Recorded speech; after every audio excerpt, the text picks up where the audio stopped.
Yo les voy a presentar algo sobre la experiencia de un trazador que hoy en día se ha transformado en la rutina en nuestro centro. La verdad es que hace, yo creo, un año, en agosto del año pasado, fue la última vez que hicimos un estudio con Galio Dotatate, por varias razones, ahí van a ir viendo en el camino de esta presentación, que nos motivó a hacer ese cambio. Trabajo en Santiago. Esto es lo que pasó el otro día. Estas son palabras de agradecimiento para Emperatriz, para el doctor Calderón, por el tremendo trabajo que hicieron en poder reagendarnos vuelos y ayudarnos en esta dificultad. Yo creo que estas cosas son las que de repente son entretenidas en los congresos, en participar en actividades como esta, llevarse historia. Y yo me llevo ahora un pasaporte con un anulado. Ingresé 2 veces a Colombia el mismo día y al final haciendo trámite, porque ya me estaba devolviendo a Chile el mismo día que había ingresado. Me habían ofrecido irme no sé a qué ciudad y tomar un bus 4 horas y dije, eso es demasiado para mí. La doctora Emperatriz me dijo que no toleraba ni un cólico, pero aquí estamos, así que muchas gracias a ellos. Bueno, a lo que nos convoca, voy a hablar un poquito de antecedentes generales, por supuesto, bien someramente la doctora Jiménez hizo algo increíble ya. Trazadores en uso, nuestro fármaco que estamos utilizando hoy en día para estudio de tumores neuroendocrinos y algunos casos de interesantes, un par de imágenes de interés. Esta persona es un patólogo, Siegfried Oberndorfer, alemán, que vivió a principios del siglo XX en Alemania. Él escapó de Alemania con la Segunda Guerra Mundial y fue la persona que acuñó el término carcinoide, un tumor algo parecido a un tumor cancerígeno. Él lo describió inicialmente como una lesión benigna. Con el tiempo se dio cuenta que no todos tenían este comportamiento benigno. Y es una persona a la cual debemos darle las gracias porque fue un visionario. Ya van a ver por qué. Las neoplasias neuroendocrinas son lesiones extrañas, raras, parece cada vez menos raras, pero son aún raros.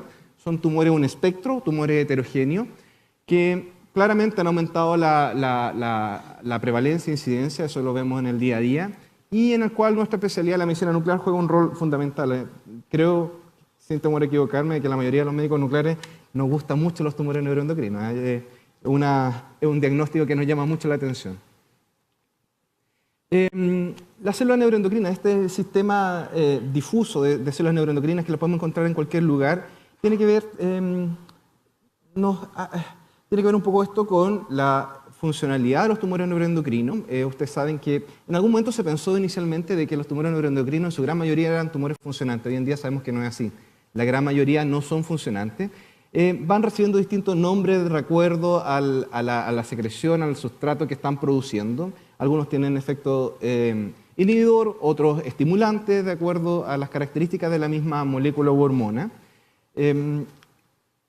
Pero entrando también en lo que es clasificación, uno los puede de repente clasificar de acuerdo a la manifestación o al sitio al cual están ubicados. Lógicamente, dependiendo de dónde estén estos localizados, van a tener distintas manifestaciones.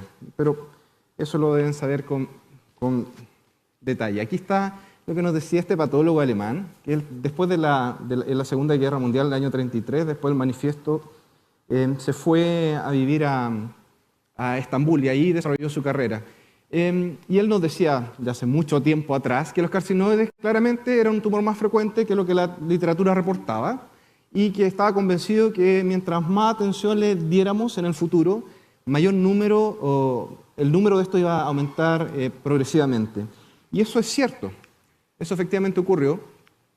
En esta publicación, que es del año 2017, de JAMA Oncology, nos habla sobre un registro que se lleva en Estados Unidos desde el año 73, y esto representa más o menos como 1/3 de la población en Estados Unidos, y ustedes ven en la línea naranja cómo ha aumentado la incidencia. Pasó desde el año 73 a tener una incidencia ajustada a la edad de 1 en 100.000 a casi 7 en 100.000 al año 2012.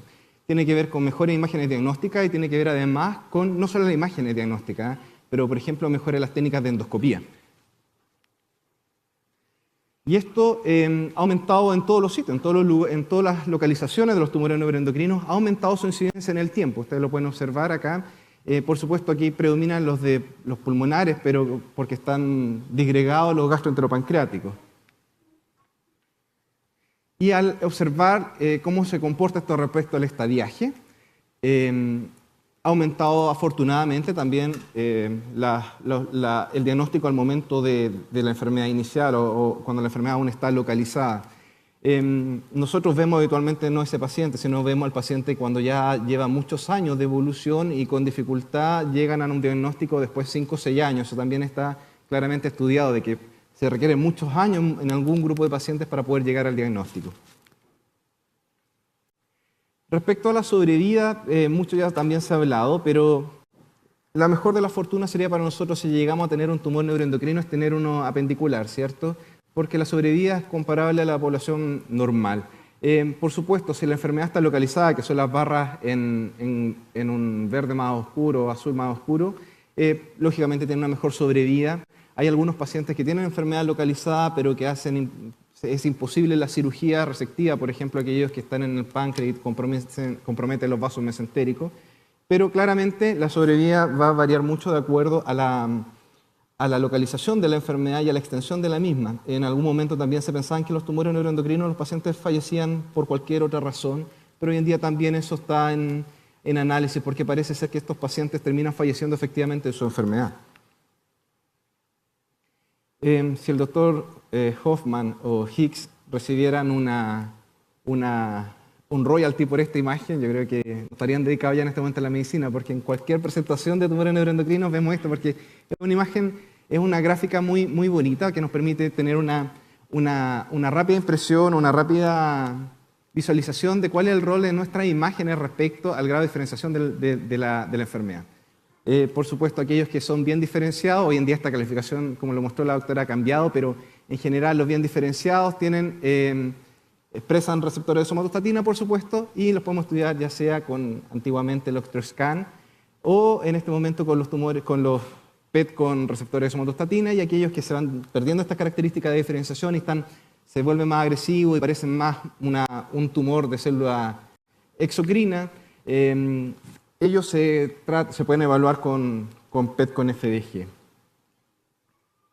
Más de lo mismo, la verdad, respecto a la clasificación, ya vemos que la clasificación tenemos el cáncer de la célula neuroendocrina se llama neoplasia neuroendocrina, cuando son bien diferenciados son tumores neuroendocrinos, G1, G2, G3, ¿cierto? Y ya cuando pierden ciertas características, se diferencian, son las carcinomas neuroendocrinos. Y hay además un mix, hay una clasificación nueva que comparten otras características, ¿cierto? Los de alto grado pueden ser células pequeñas, células grandes, eso también ya lo conversamos. La característica en general es que son un tumor bien diferenciado, como son los que tenemos en esta primera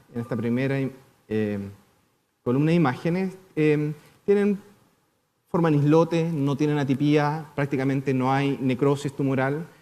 Claramente la característica patológica que manda es que tienen expresión de cromogranina, sinaptofisina, y los carcinomas neuroendocrinos obviamente son mucho más desorganizados, tienen más masa tumoral, hay más atipía, más necrosis, y con una pobre expresión de cromogranina y sinaptofisina, como se ven en estas cuatro. Es difícil manejarlo, ¿eh? Ahora, de los receptores de somatostatina, yéndonos a las imágenes,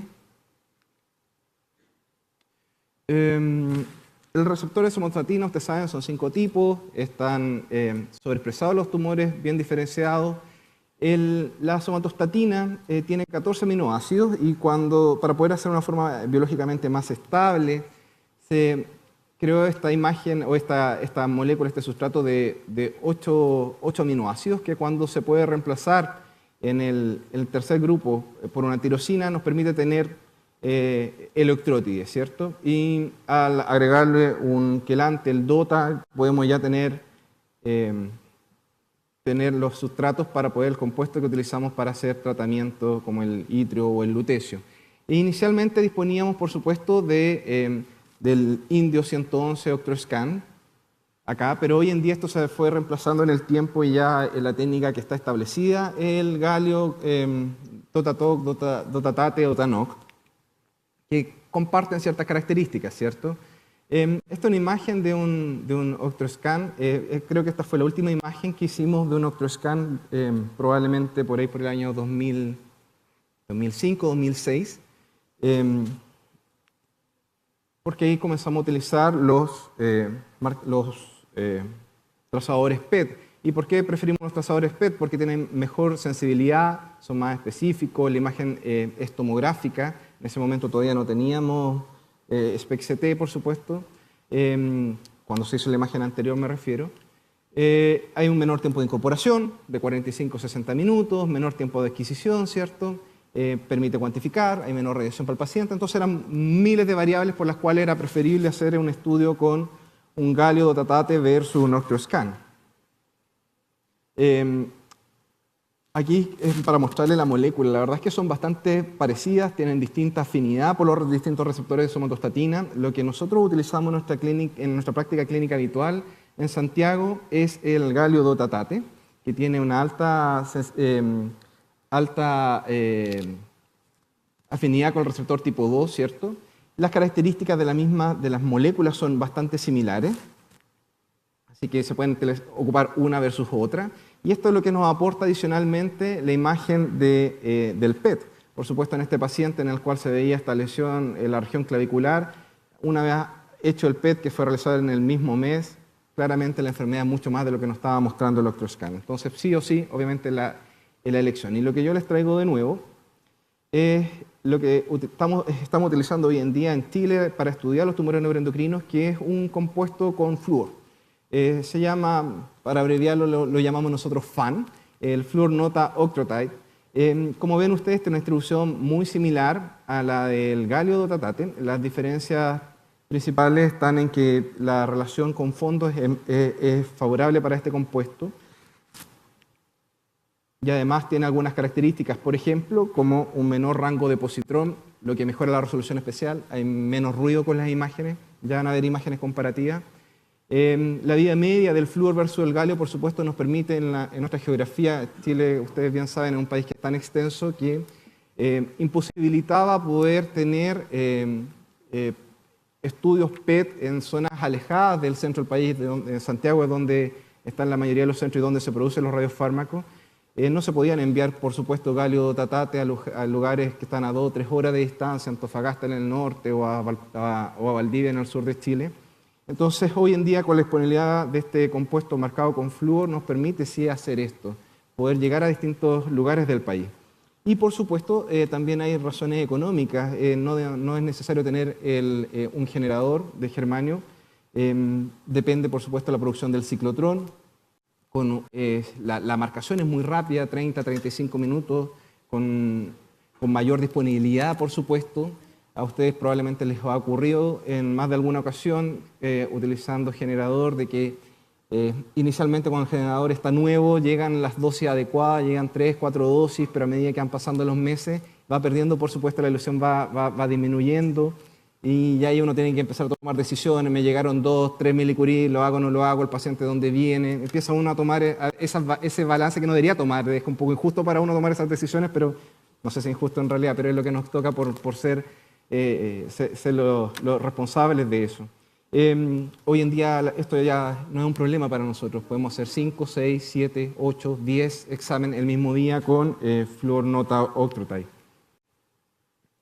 Como ven, en las moléculas son prácticamente similares, comparten grupos muy parecidos, es muy parecido al Dotatoc. ¿Ya? En la imagen, cuando uno compara la imagen, salvo por supuesto la resolución que es distinta, la resolución especial es distinta por ser flúor y galio, pero en la práctica se comporta muy parecido al Dotatoc. Esta es una de las primeras imágenes, ya en el año 2010 ya se manejaba. El problema en ese momento es que las técnicas de producción no eran las adecuadas, pero ya habían, hace buenos años atrás, ya habían estudios utilizando este compuesto. Y ahora recientemente, ya el 2019, apareció esta publicación. Lamentablemente quedó la barra ahí, no era la idea, pero es la primera publicación de un grupo de la Universidad de Centro Sur de China.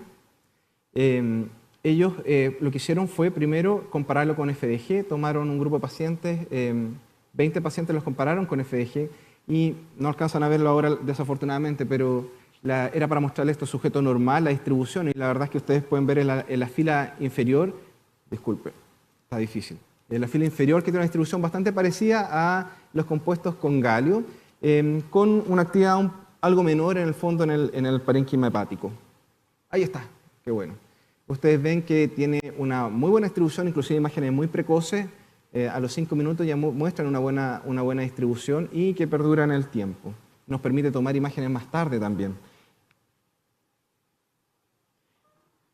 Y este estudio comparó, como les comentaba, un grupo de pacientes, 20 pacientes con tumores neuroendocrinos, con este compuesto que es el nota-octreotide con el FDG, este es un mismo sujeto, por supuesto. En las flechas blancas ustedes ven lesiones nuevas o que se observan con este compuesto que marca receptores somatostatina, y con rojo aquellas que obviamente son distintas, que marcan con FDG y no con nota-octreotide. Por supuesto, era esperable que hubiera lesiones si tenemos pacientes con tumores neuroendocrinos bien diferenciados, que marquen mejor con el nota-octreotide, pero esta fue la evaluación inicial. Y luego,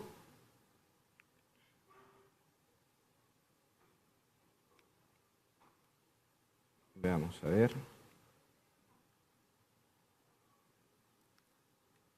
Se le fue la batería, parece. Ahí sí, muy bien. Y luego este grupo belga, que es quien ha comandado las principales publicaciones respecto a este trazador. En Bélgica, al igual que en mi país, esto ya está autorizado para su uso por la autoridad regulatoria. Esto no es algo que nosotros hagamos experimental, ya pasamos esa fase. Hoy en día ya está autorizado su producción por el Instituto de Salud Pública en Chile y por la autoridad regulatoria en Bélgica. Así que probablemente es un paso bien adelantado para que la agencia europea lo pueda aprobar. Ellos hicieron la primera comparación, por supuesto, esto fue la imagen del mes en esta publicación de la revista europea del año 2019, en que compararon el galio con el nota, y ustedes pueden ver lo que les estoy contando. En realidad son bastante similares, sino iguales, salvo que hay una mejor resolución. Obviamente ocupan el mismo equipo para comparar un Biograph TruePoint 40, y las características están dadas por la mejor resolución, que por ejemplo esa lesión, que obviamente nosotros la vemos en este estudio PET, y claramente lo hubiéramos informado, eso es evidente, pero acá ya no nos queda ninguna duda, por ejemplo, y tenemos mejor resolución para las lesiones en el parénquima hepático. Luego viene un estudio mucho más grande que incluyó 75 pacientes del mismo grupo de belga, el año 2023. Y lo que les quiero mostrar acá, ellos, bueno, en la primera tabla, ellos tienen las tasas de detección. Las tasas de detección, ellos en la práctica, ¿qué es lo que hacen? Toman al grupo con galio y al dotatate y al grupo con fluor-nota-octreotide y ven cuántas lesiones, por ejemplo, tienen en total o en un órgano X, en el hígado. En uno se ven 20, en el otro 22, entonces el que tiene más lesiones, 22, o las suman cuando hay discrepancia. Y de acuerdo a eso ven cuánto porcentaje de esas lesiones detecta cada una de las técnicas. Entonces, por ejemplo, lo significativo de este estudio, que es el más grande, de grupo de población más grande, 75 pacientes, como les comentaba, es que la tasa de detección de lesiones en el hígado es de 93% versus 60% del galio. Y así ustedes ven que es significativo en la mayoría de las localizaciones. En el páncreas no, en el hueso tampoco, pero en compromiso ganglionar, pulmonar, peritoneal o en el hígado, y por supuesto en el total de las lesiones detecta un 91% de las lesiones este producto, el fluor-nota-octreotide, versus el producto con galio. Y en la tabla de abajo es al compararlo, por ejemplo, con ellos ocupaban también dotatate y dotanoc. Entonces aquí lo compararon con distintas condiciones, por ejemplo. La tasa de detección, acá está con galio, disculpen, esta columna es con galio y esta columna es con el compuesto con flúor, y ven que las tasas de detección con el compuesto con flúor, al compararlo con dotatate o al compararlo con dotanoc, son superiores. En los tumores de grado 1, grado 2 son superiores. En el grado 3 no es estadísticamente significativo, pero porque eran 2, no se podía hacer la prueba, por supuesto. En lesiones intestinales y pancreáticas, que eran la mayoría de sus pacientes, eran de origen intestinal o pancreático, también tuvo una tasa de detección mayor. Y finalmente, comentarles en este mismo grupo de que ellos evaluaron los índices de captación, el SUV max y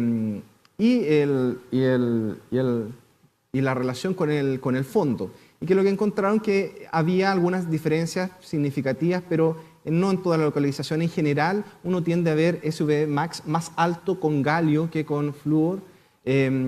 Finalmente, pero para ellos, en esta estadística que es más grande, fue para el total de las lesiones fue más significativo el SUV max. Acá lo pueden ver. O sea, no fue estadísticamente significativo. Y respecto a la diferencia, a la tasa con el fondo, bueno, ahí vuelvo. Bien, ustedes pueden observar que es favorable para el compuesto con flúor en la mayoría de las localizaciones la relación con el fondo. Y este fue un estudio que nosotros publicamos el año 2023, un par de meses después. Nosotros ya habíamos hecho este análisis el 2000, o sea, habíamos comenzado el 2020. Este estudio eran 20 pacientes. La mayoría de nuestros pacientes eran G1 y G2. Ustedes pueden verlo acá en la tabla, de distintas localizaciones.